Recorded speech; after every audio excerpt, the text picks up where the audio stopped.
यानंतर घेऊयात बातम्यांचा वेगवान आढावा महाराष्ट्र सुपरफास्ट। भंडाऱ्यात 31 दिवसांपासून सुरू असलेल्या ओबीसी आंदोलनाला नाना पटोले यांनी भेट दिली आहे। सरकारने ओबीसी जनगणनेचं आश्वासन दिलं होतं, मात्र सरकारने शब्द पाळला नाही असा आरोप नाना पटोले यांनी केलाय। उपोषणाची दखल घेतली जात नाही याचा निषेधही नाना पटोले यांच्याकडून करण्यात आलाय।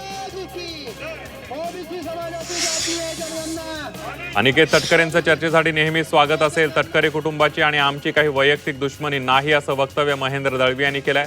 विधान परिषदेसाठी संधी न मिळाल्यानं दळवी नाराज असल्याची चर्चा होती, अशातच त्यांनी कोणतीही वैयक्तिक दुश्मनी नसल्याचं विधान केलंय। सुजय विखे पाटलांनी ऑपरेशन टायगर बाबत सूचक विधान केलंय। भाऊसाहेब वागचौरेंचं नाव ऑपरेशन टायगर मध्ये असेल तर स्वागतच आहे असं सुजय विखे पाटील म्हणालेत।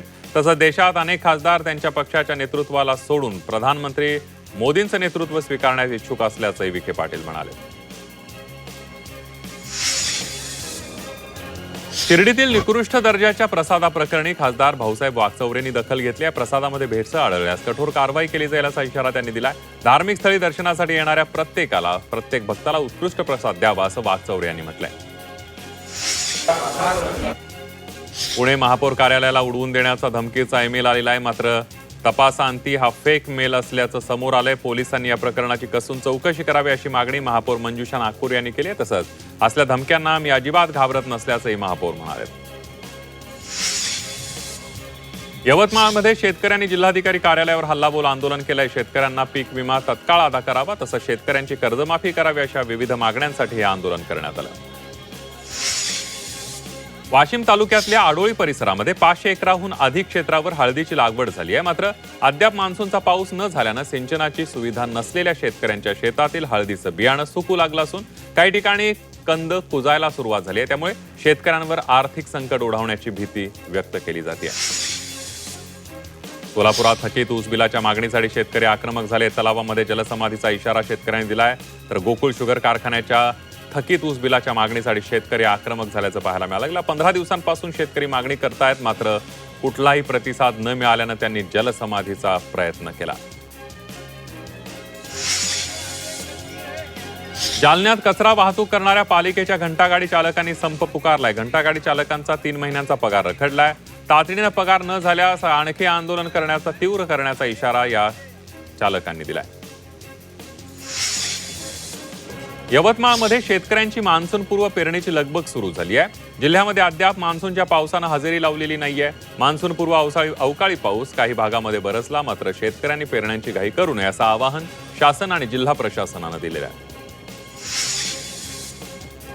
कोकणातील काजू बी उत्पादक शेतकरी सध्या मोठ्या आर्थिक संकटात सापडलाय। हंगामाच्या सुरुवातीला काजू बियाला प्रति किलो 180 ते 190 रुपयांपर्यंत विक्रमी दर मिळत होता, मात्र काजू बियाण्याचे दर कमालीचे घसरले असून ते आता थेट 80 ते 90 रुपये प्रति किलोवर आलेले आहेत।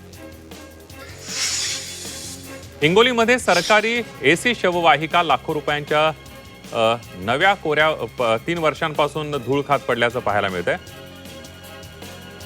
हिंगोलीमध्ये जिल्हा आरोग्य प्रशासनाचा अजब कारभार समोर आलाय।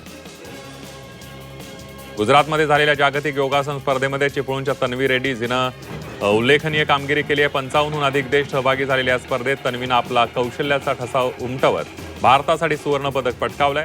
दरम्यान स्पर्धेनंतर रेल्वेनं चिपळूणात आगमन होताच तिचं जल्लोषात स्वागत करण्यात आलं। रत्नागिरीत वाहतूक शिस्तीसाठी आरटीओनं धडक कारवाई केली आहे। जिल्ह्यामध्ये 5814 वाहनांवर कारवाई करण्यात आली आहे। कारवाईमध्ये 3,51,87,000 रुपयांचा महसूल वसूल करण्यात आला।